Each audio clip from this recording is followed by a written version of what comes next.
Hi, welcome to part 2 of my chronic illness journey. Yes, I just filmed it the same day. I just didn't want the pieces to be too long.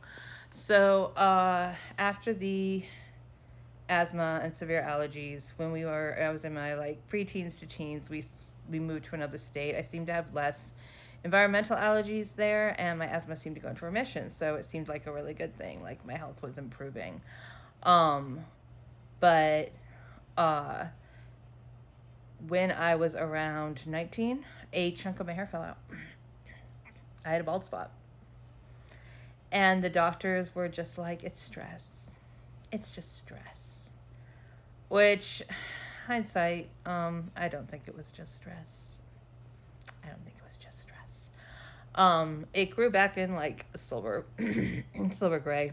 Yeah, bald spot. And the hair that grew back was gray. So yeah, I really think something more was going on there, but it was so many years ago at this point. I got a job.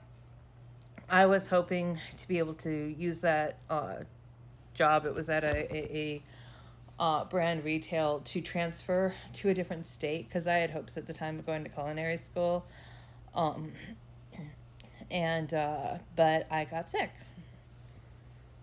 I was like, I'm getting sick. And I go in and here's your medication, blah, blah, blah. I'm not getting better. I start getting severe pain in my throat. I go back in and they're like, you have an abscess in your throat and we're going to give you some antibiotics.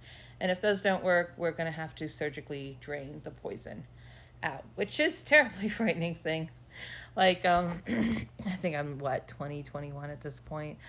I'd never had any kind of major surgery, and to be told they might have to surgically go in and remove the poison was really frightening thing to be told. So the antibiotics did work, but at that point I had been sick a while. It was going to take, they said, weeks for me to recover. So it was the first and not the last job that I ended up having to leave because I was just too ill to work at the time. It was not the last one by any means, but it was the first one that I had to leave due to my illnesses. So that's part 2. There's more to come. Lots more.